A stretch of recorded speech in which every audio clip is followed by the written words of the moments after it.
Rachaela by Poul Anderson.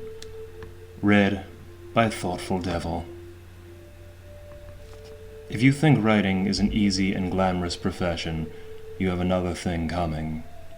Physically, of course, it doesn't involve much, though several straight hours of key punching can leave you pretty bushed. But then, lack of exercise is hard on the body too, and your brain sweats for you. It isn't built for monotonous work. If it were, you wouldn't be a writer, but that's what the job all too often becomes. Only in the rare moments of being hot can the average writer turn out page after page of really good stuff without a pause or a sense of effort, and his creditors don't wait for his inspirations. Editors usually bounce his proudest masterpieces right back at him, or if they do get published, the readers' columns present a similar lack of judgment. Why can't he write more like Make Ready? There was a story.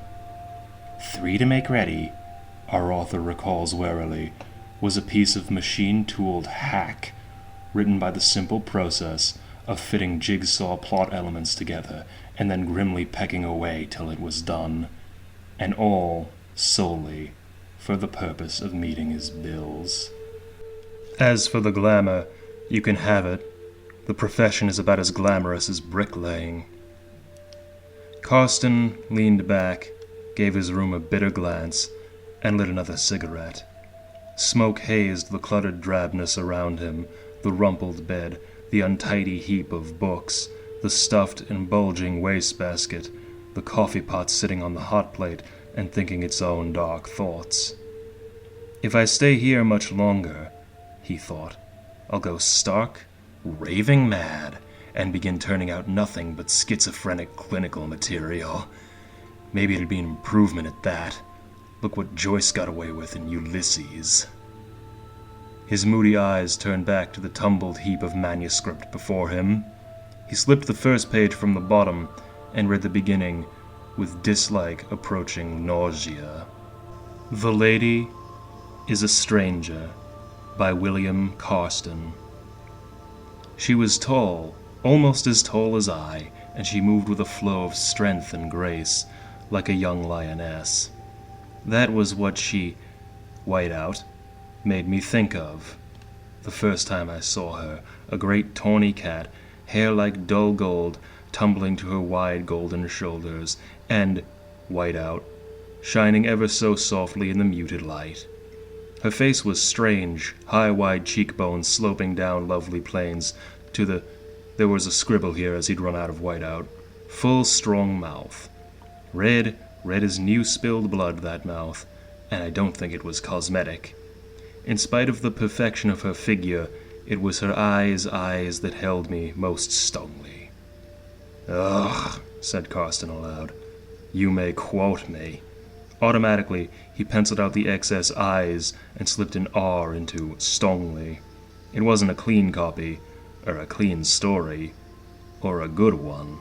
In fact, it was pure torture to sit through. He sighed and ruffled his hair. What was the matter with him? He wasn't a genius, no Tolstoy or Dostoevsky, and he knew it. But he'd done better than this. His adventure stories had been so well received. They weren't the Odyssey, but they showed the influence. So when he wanted to write something more quiet and artful, why couldn't it gel? He walked over to the bed and flopped down on it, with his hands behind his head. It was a good plot he had, nothing extraordinary, but a good sound idea, which in the hands of a real master could have been a minor classic. But then, everything the masters wrote, regardless of plot, was that way, wherefore they were the masters. Boy meets girl, picks her up in a bar, in a nice sort of way. She's what he's always been looking for, beautiful and wise and generally desirable, and quickly wraps him around her little finger. Only this is wartime Portugal, overrun with Allied and Axis agents, and our hero works for the OSS. He thinks she's Swedish, and in the course of events lets slip certain important information. Then he learns she's working for the Italians, less because she wants to than because the fascists hold her father on a trumped-up charge, and he's their hostage for good behavior. He can't bring himself to turn her in. It'd be hard to do anyway, but he keeps her prisoner till too late for her knowledge to do them any good. He wants her to break with the enemy, but in spite of being in love with him, she won't, and in the end he lets her go, wondering if he's played the traitor or not, and if he'll ever see her again. Gentle sob.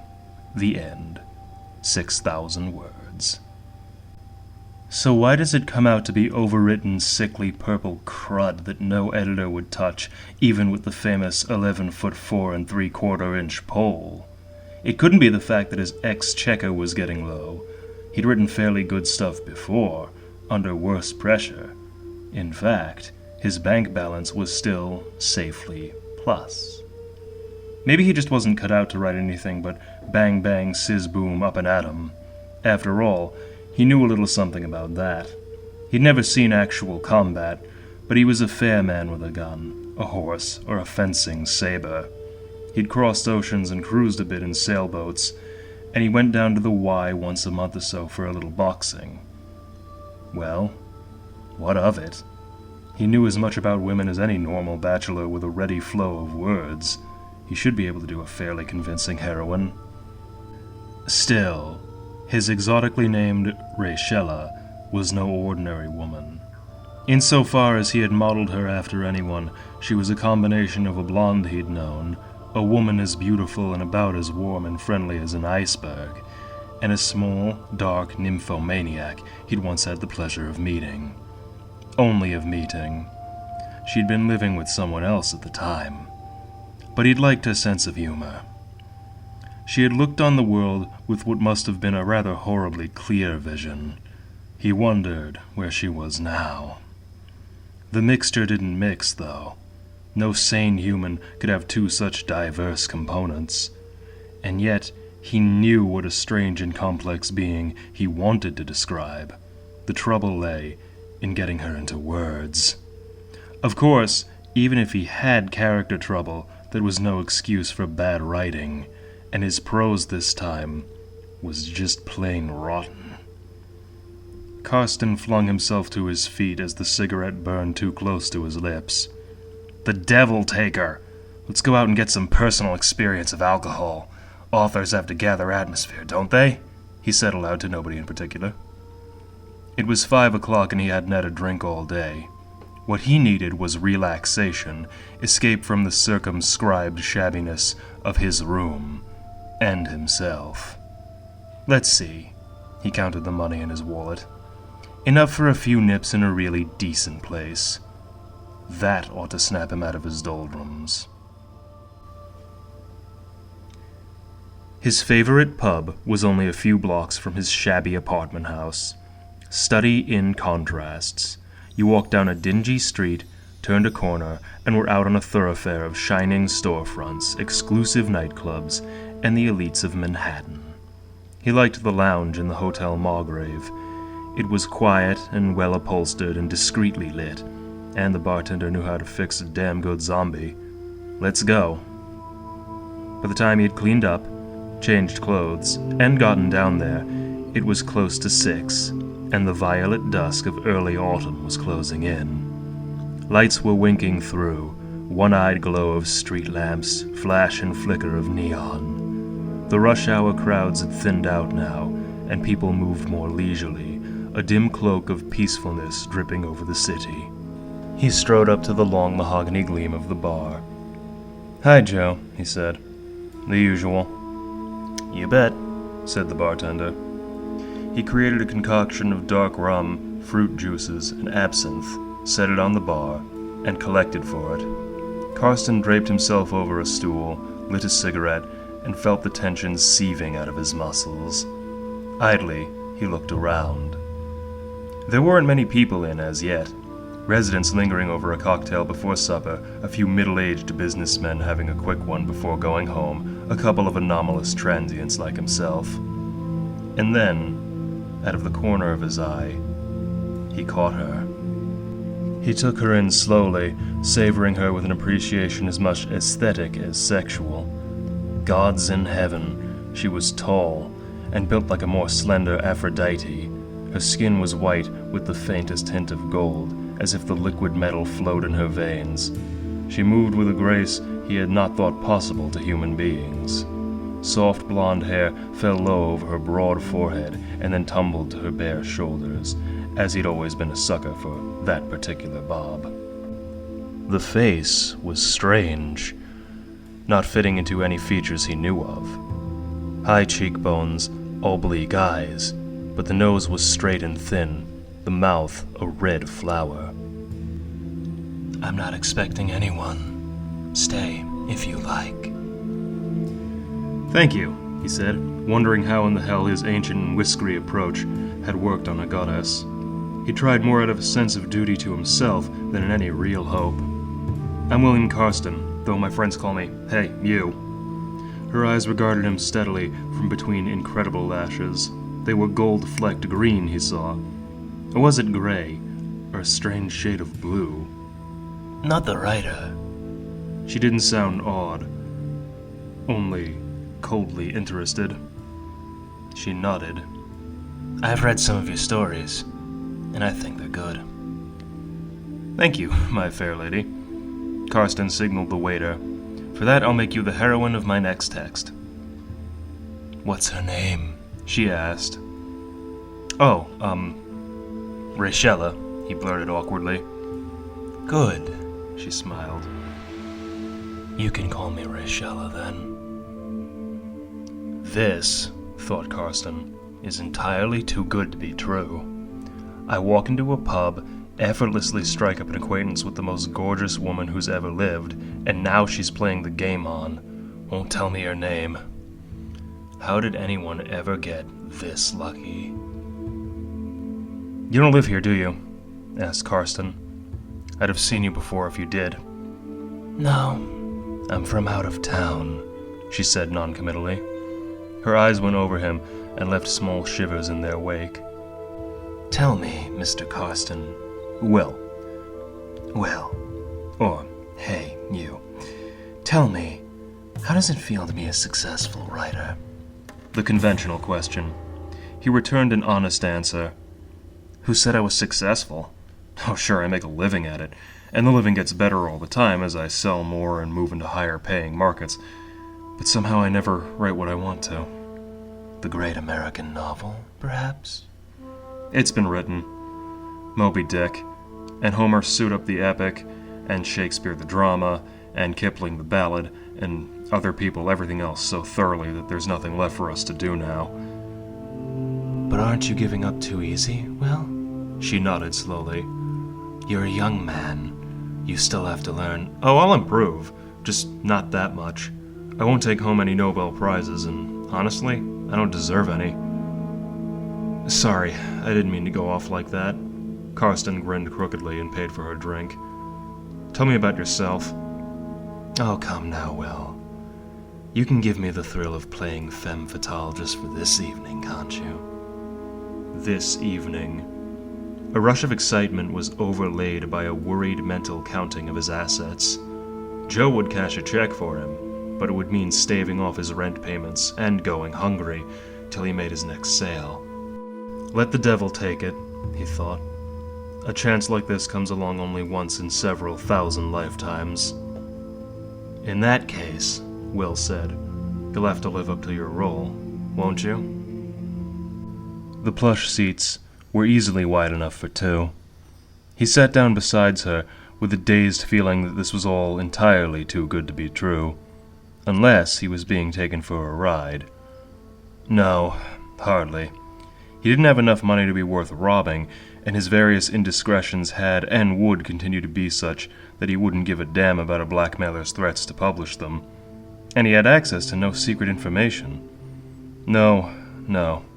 This Rachaela must just be out for a good time.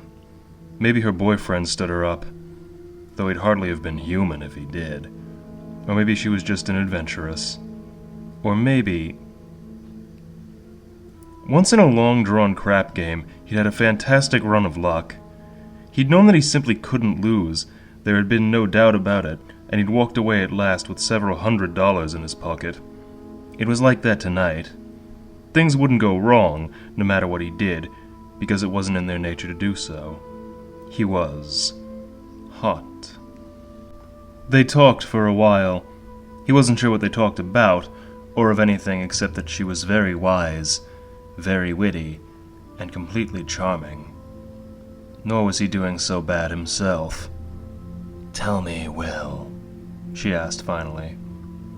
"this story you're writing now, of which I am the heroine, what is it like?"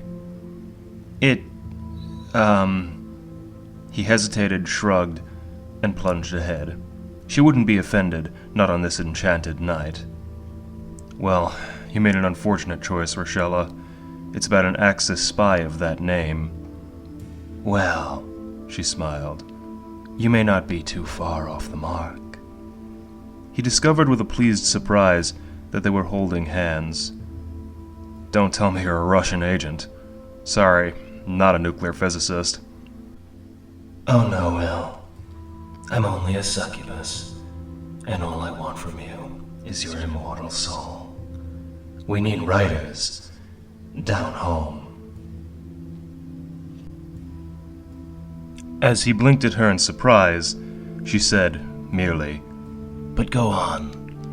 Tell me about this story." For a moment he hesitated, wondering why on earth she had said it.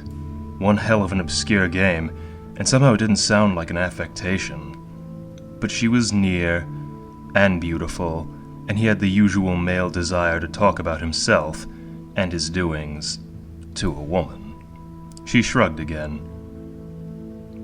"Well, oh best beloved, it's told in the first person, which is sheer wishful thinking on my part." He related the plot in detail. "It's not like your ordinary writing," she said. "No, for once it's a notion I think is really good. Only, it won't write. Comes out disgusting, like a sophomore's first discovery that he can create art." "Why?" she asked. "I don't think it's that you're only fit to write adventure, Will. I've admired a lot in your work. The purely descriptive passages especially, sunrise over the sea, storms, snowfall, the creak and pitch of ships, and even your human characters come alive at times. You've talent enough to write this story. I'm sure of it."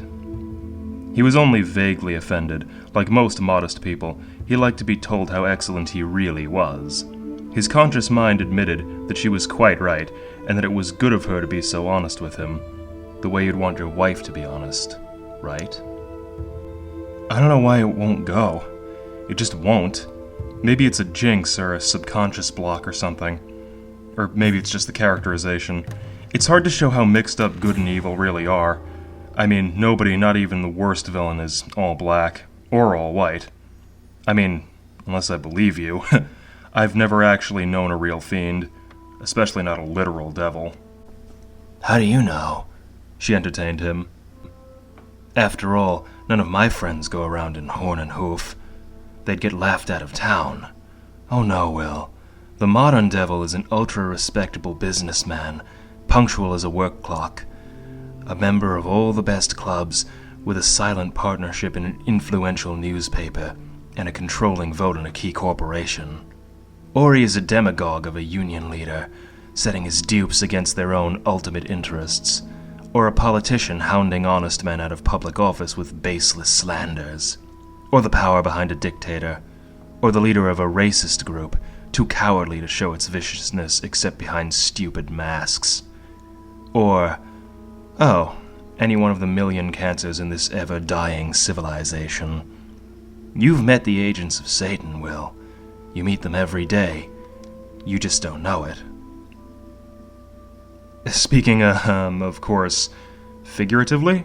he said, a little uneasy.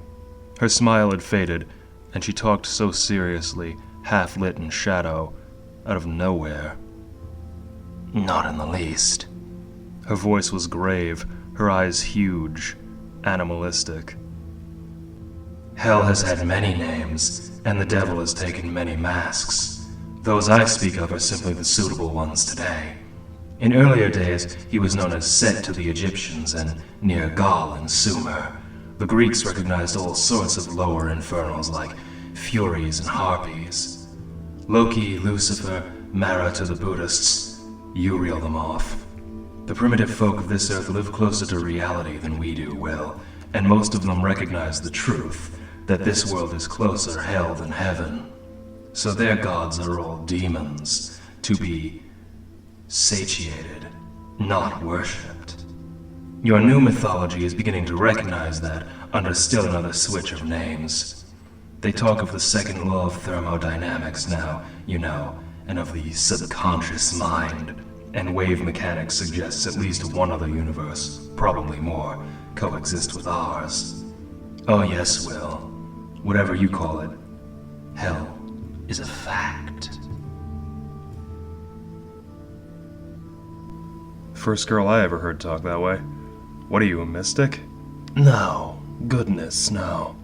She laughed, a low and lovely sound. Just a she-demon, Will, doing her job. You got my soul already, I'm afraid. He grinned, glad to be back in the more comfortable realm of reality. She was a strange, contradictory sort. But I still have an inner man, he said. What say to a spot of supper? I say yes. Her smile left him weak in the knees. If you'll excuse me while I go powder my nose, as the euphemism has it. He watched her move away. She was like a panther, a hovering falcon, a flowing stream, like music and laughter and unforgotten springtimes. Shaking his head, dazedly, he went over to the bar. Cash a largish check, Joe? He asked. I guess so. My tires need a retread. Joe clicked his tongue admiringly. Man, oh man, you sure got away with words. Who's she? Old friend, he said. They didn't approve of pickups in the Margrave. Is she staying here by any chance? Karsten asked. Nope, never saw her before in my life. Worse luck. She came in just a minute or two before you did, actually. Joe gave Karsten a sharp glance, but shrugged leniently and cashed his check. $150. That should see him through tonight, whatever they did, and if he couldn't get an advance out of his agent or a loan from a friend, he could live on spaghetti and memories for a while. Rachaela came back, and he helped her get into her coat. It looked as costly as the rest of her getup, a sleek and shining thing of dark fur he couldn't identify. What animal gave up the ghost for this? He asked. Scythian griffin, she said, and took his arm.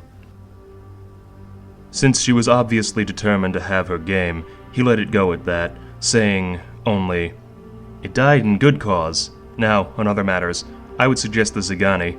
Nice, quiet little place. Hungarian, chef loves his work. Sounds like fun, Will, she said. She leaned against him in a way that wrapped a curtain of intimacy about them, even in the street. He kissed her in the taxi. She hung back a moment, then responded as he'd never been responded to before. After quite a few centuries, the bells stopped ringing and the birds sang more quietly, and all the sunbeams danced to a halt and glowed inside him. She sighed happily and relaxed against his shoulder. Psychologists, Karsten said. They tell us love at first sight isn't real. Change me. She laughed again, soft and low, and the little bells woke up once more. His lips brushed her hair, the sweet, wild smell of it hanging in his nostrils, with a whisper of springtime that he would never forget. Even afterwards, he knew he would be haunted by the fragrance of her hair. Rachaela, he said, who are you? Where are you from? You're a very nice guy, Will. She kissed him again. When he woke up, the taxi was pulling to a halt. They entered a dim anteroom and checked their coats. The headwaiter scuttled up like a hermit crab, a lean, dark man with something feline in his gait. Good evening, sir. Welcome. Small and secluded, said Karsten. Yes, sir. The man stiffened. His eyes fastened on Rachaela and widened. For an instant, there was something ugly in his face. Fear crawling out of the dark cellars of his brain. Fear and an old inherited hate, and... Rachaela gave him a cold, green stare. He dropped his eyes, bowed again, and led the way inside. But it was with the walk of a badly rattled person. "What in the hell?" Karsten paused. What had it been? A fleeting shift of expression? A shaken demeanor? He was suddenly angry and puzzled. He took a long step as if to whirl the man around and poke him one for looking at her that way. But Rachaela's hand stopped him. "Will, don't," she said. "What's the matter? Do you know him?" Karsten whispered. "No. I must look like someone he does know," she grinned at him. "I seem to look like quite a few other people tonight." "That was a dodge and you know it," he answered, shoving the darkness back down into the bottom of his mind, where it belonged. "Not tonight. Not tonight." "But I still don't see why—" "I told you, Will. I am a succubus. I'm out to take your soul from you, and he could sense what I am. Obviously, that's the answer, for he's either right or insane. But an insane man could not be a headwaiter. He wouldn't be able to snub the patrons. Therefore, he is correct as to my nature. Quod erat demonstradum." You spoiled one of my favorite Latin quotations for me, you know that? I know exactly 3 Latin phrases, which I roll out sonorously on appropriate occasions, thus giving the impression that I'm highly educated. That was one of them. "And the others?" "De gustibus non disputandum est, anguis in herba." There. Now I've said 'em, so we can relax and be lowbrows for the rest of the evening. "But you're not a lowbrow," she said when they were seated. It was a small, dark place, here, a niche in which they sat, looking out over the dimly lit room. The other diners seemed very far away, the strolling gypsy players very near. "You're quite an intelligent man, Will. You could do great things if you cared to. Why are you, by your own admission, a second-rate writer when you could be a first-rater in any of a dozen other fields?" "Such as what?" I held down several jobs before discovering I could write saleable fiction. Farmhand, lumberjack, grocery clerk, even kind of exotic things like deckhand on a boat and janitor in an observatory. I have a degree in chemistry, you know. My professor wanted me to go on for a PhD. It's not that I haven't tried a lot of things, it's just... You have been good at them, Will. If you'd only stayed with one. There's the trouble. Specializing. So I could have been a chemist. So I could have stayed in the grocery business and what, been a millionaire by now? Maybe. But there are more important things in the world than the synthesis of chlorine or, I don't know, the wholesale price of grapes. I'm not one of those first-rate geniuses who can be one of the great names in science, learn a dozen languages and their literatures, travel around the world, have a significant voice in national policy, and write a book on a new philosophy they've worked out in odd moments, besides a score of other things.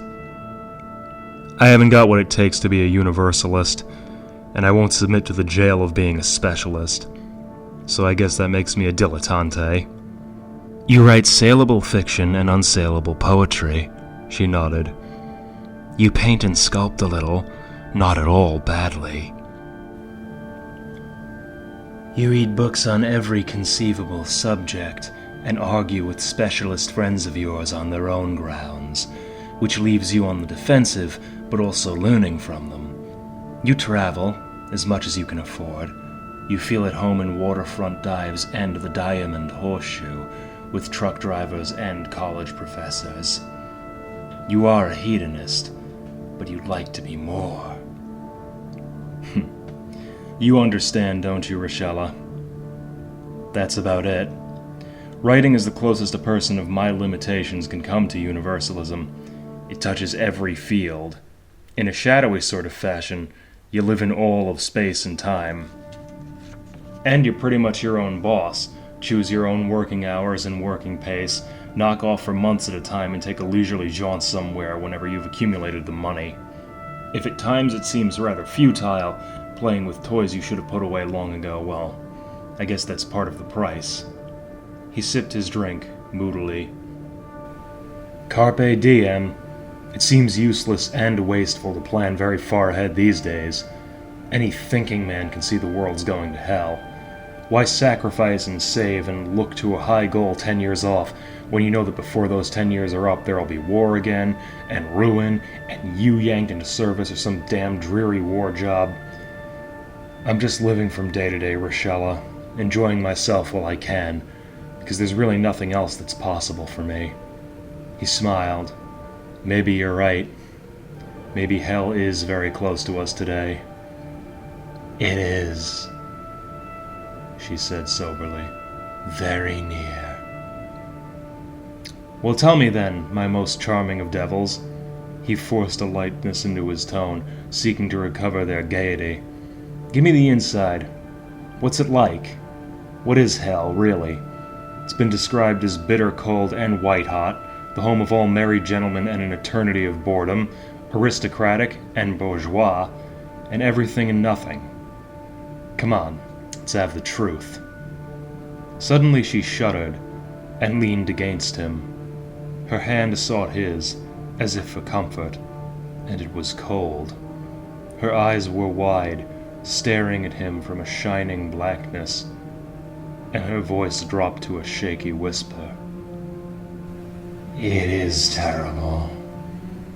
It is all and none, flame and ice, howling chaos and frozen stasis, and it screams with the horror of being eternal.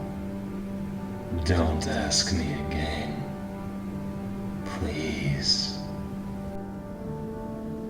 Oh, Will, she said, my poor, hard-headed, scientifically trained agnostic. You know, I think you actually believed that. Next time, don't be quite so good an actress. Oh, here comes the soup. Twice in the course of the meal, he asked her to marry him. She laughed and stroked his cheek, and did not answer, and the evening had wings. The fiddlers came over to their table and played for them, a lilting old air which set her feet to tapping out the rhythm and her voice to humming the melody. When they had gone, she went on humming, a strange little tune which found its way into Karsten's head and made itself at home, and started telling him things he had forgotten. He remembered a sunset over a quiet lake, a trembling bridge of moonlight on a tropic sea, the touch of his mother's hands. The corner was suddenly full of ghosts. Who wrote that? He asked. You mean that song? I don't know. It's very old. They say that Hecuba sang her children to sleep with it, long ago in windy Troy. But this night is young. Is that a hint? How about going somewhere we can dance, eh? After we finish here. She was like another part of him. No, more. They were both part of the same. They swayed through a blue twilight where white water poured down on a cliff of resounding crystal, and they were one with the fireflies, glimmering in cool dusk, and the slow wheeling of stars, and the sobbing, crying music. She could dance. Then there was another place, noisy and smoky, full of beer smell and boisterous laboring men, and her laughter was a red flame pulsing through the racket, and she kissed him till his head spun, and the soft hair tumbled past her flushed cheeks. They were in the shadowy interior of a car, going somewhere else, light flickering over her face as they went past vague buildings, darkness slipping back when they had crossed quieter streets and deserted sections. Who are you, Rachaela? Who are you? He asked. I've told you time and again, Will. I am assigned to take your soul. What price are you asking? Will you marry me? You don't want to marry a career girl, do you? Especially one with this career? Will, my address. Oh well. Somehow it didn't seem strange that they should walk through a great flowering garden where huge white blooms nodded overhead and filled the night with perfume. They were swimming then, plunging into a cool lake, laughing and playing tag, crawling out on a mossy bank to let the warm moonlit air dry them. Sure it's not a case of mistaken identity? You look more like an angel to me. Oh no, just a white-collar devil. But what would he want with human souls anyway? As if we mattered to the principle of universal malice. We do. Believe me, not the smallest things without meaning. And what becomes of the damned?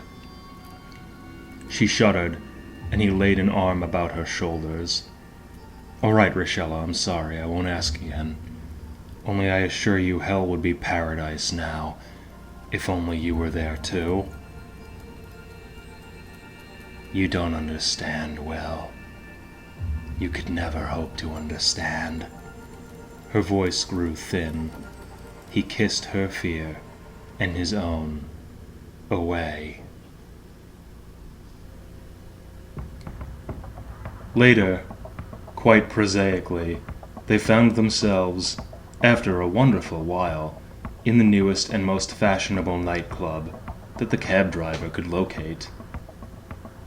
Karsten smiled. His head was whirling. He was a little drunk, but it was more with her than with alcohol. Let's be different, Rachaela. Let's get married and come here again as man and wife, if they don't throw us out for it. You're very sweet, Will, she murmured, and her answering smile was soft. You want to buy my soul? He asked.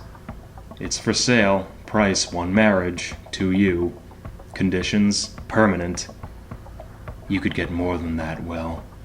What more would I want? Money, power, energy, riches. You could become great in all fields of human work if you wanted to. You could write the finest piece of literature Earth will ever see. Sounds nice. Smoke? No, thanks. I told you I preferred my own. They're rather strong. Here. She fished a case out of her big, medieval-looking purse and handed it to him. He slid one out for her and took another for himself, experimentally. Before he could light them, a dragon flew out of her purse. A very small dragon, scarcely 4 inches long, exquisite and golden. It hovered in the air, lit their cigarettes with a puff of flame, and then popped back into its nest. He had to admit it was a good stunt. The tobacco was too strong for him. He gasped, wiped the tears from his eyes, and stubbed it out. Rachaela smiled lazily and blew a smoke ring at him. I told you I was a demon, she said, too casually. Now I believe it, he answered, more than half truthfully, but not feeling surprised. After all, this was such an enchanted evening. Hey, Karsten, where'd you find this piece of ass? Karsten looked up, scowling. He had always disliked Tommy Delmar, though he had to put up with the pest once in a while. Beat it, Karsten said. When so charming a damsel is right to hand? No. Tommy sat down and leered vacantly at Rachaela. Name, address, phone number? Tommy, said Karsten. I give you just 1 second to get away from here. Then I'm going to throw a punch at you. Shut up.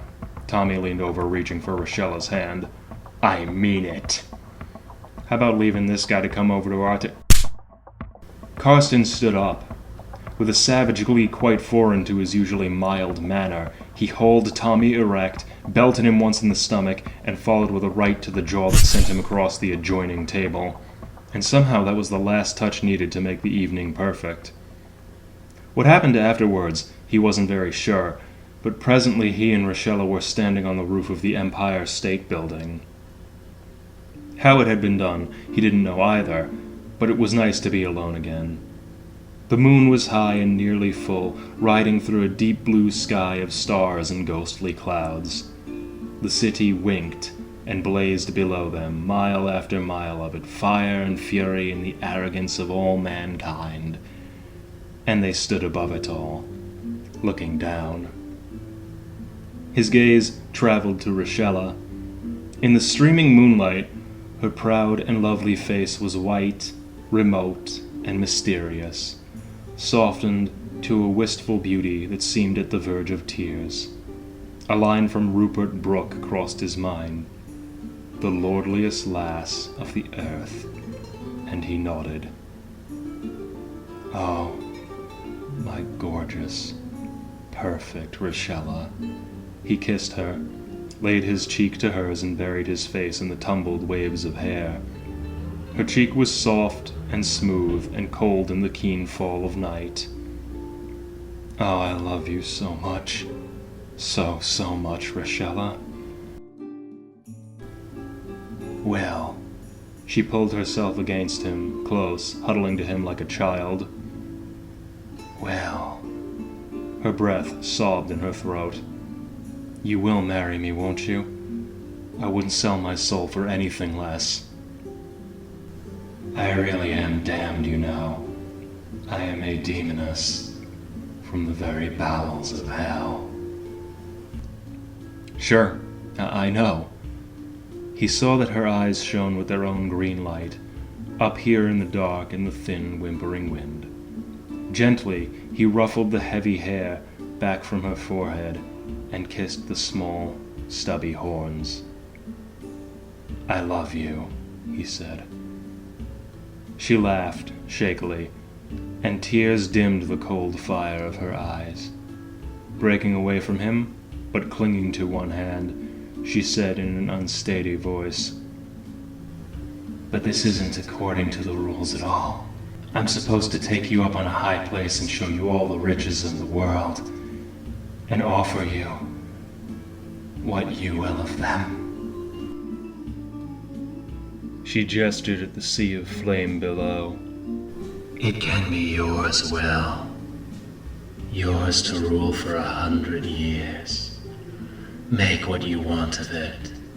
Make a world of peace and sanity, where a man can think beyond the next day. They'll bless your name forever, and he won't mind, because time is long, and the agents of hell are so many. You can sound out the world's deepest knowledge well. You can play on its heart as if it were a harp. You can drink every cup of earth to its bottom, and there will be no dregs in your wine. Your shadow can fall over all of human history. Man, to the end of his existence, will remember you and bear the stamp you chose to put on him. You, the material deity of all the world. Take it. Please." She laughed, and the sound was wild and brittle. "I only want you," he said, watching the moonlight play its frosty fingers over her hair. The wind whined and nuzzled under his coat. He shivered and stamped his feet and heard the noise ring louder under the moon. "I want only you, Rachaela." "You can have that too," she whispered, so softly he could barely hear it. She was looking down at the floor, her face in shadow. "But why not take the rest as well?" "Oh, okay. For 100 years." He tilted her chin up and saw the tears glimmering in the cold, colorless moonlight. "It's a high price to pay then. Her voice was almost broken. She would not meet his eyes. Then isn't now. Bring me the parchment and the blood or whatever. He laughed, and there was only joy in him, and his heart was laughing too. So softly. So softly. There was an instant of darkness, and they were in his room. His old, disordered, shabby lodging. But now, someone was singing in a high, lovely voice, and bells were crying their mirth to all the world. He grabbed her close and kissed her, again and again and again, as if he could never have enough. He never would, not even in his 100 years. "I love you," he said. "I love you too. Well." Her lips brushed his, soft as the touch of sunlight, sweet as the first springtime in Eden. "I love you so much, Will." "So drop the contract." He saw the tears again, shining on her cheeks. "You ought to know what it means.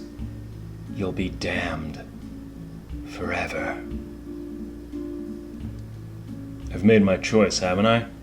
It's worth it. It's completely worth it." "Well, it's forever. You cannot imagine what hell is.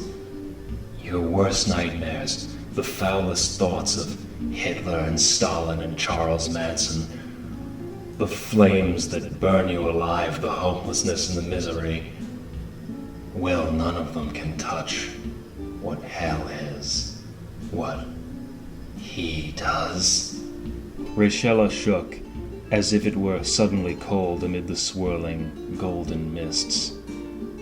"Well, hell is hell, and it never ends." He read the panic crawling behind her eyes.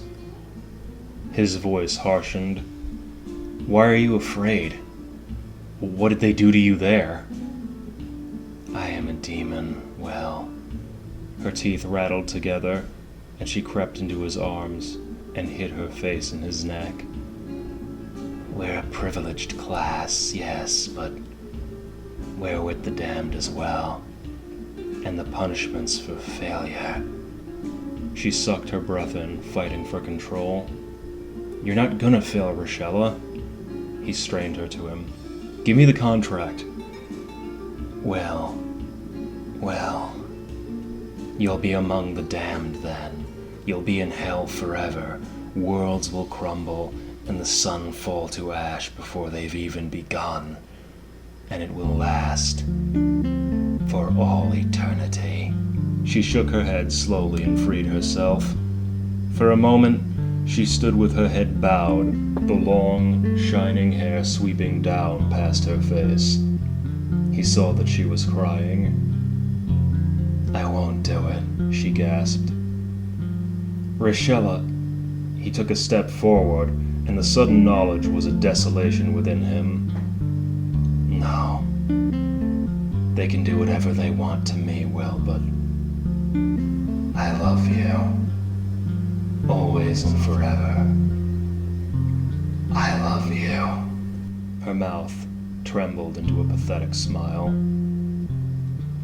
"They think that'll be part of the suffering, but they're wrong. It will be the one thing I'll have through all those centuries until..." She shivered and finished. "Until they decide it's been enough, and they send me back to work." Rachaela, he whispered. "No, I can't stay now. The quicker, the better, Will." She came back into his arms. "Goodbye." He held her close, held her for a very long time, knowing that she would go, and not wasting his time in begging her to stay. His heart did that for him. And then she was gone, and he stood alone in his room. It smelt of stale cigarette smoke, and an unshaded bulb glared from the ceiling. He wished he could cry, but he seemed empty of tears, empty and hollow, as if they really had ripped the soul out of him. Tomorrow, he may have begun thinking and feeling again, but it wasn't in him now. He looked at the manuscript on his desk. Rachaela, he thought drearily. He took the sheets up one by one and crumpled them and threw them into the wastebasket. Then he went over to his dresser and took out a bottle. About half a fifth, he estimated dimly. It should last him until the bars opened again.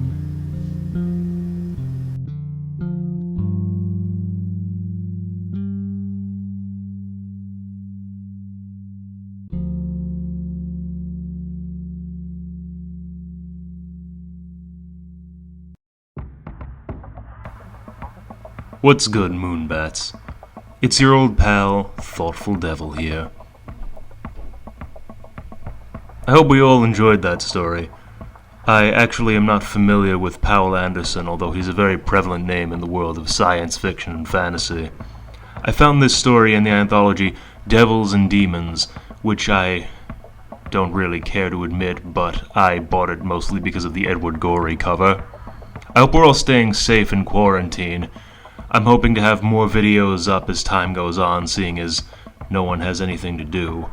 Stay home, stay safe, keep that mask on. Lots of love from us here in upstate New York. Stay thoughtful, my Moonbats. And remember, every day can be Halloween, so long as you think spooky thoughts. Thoughtful Devil, out.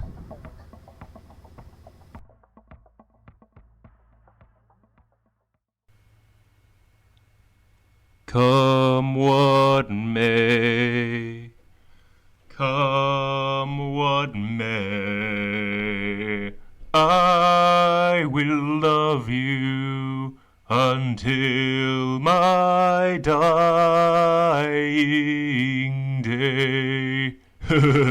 You're crying now.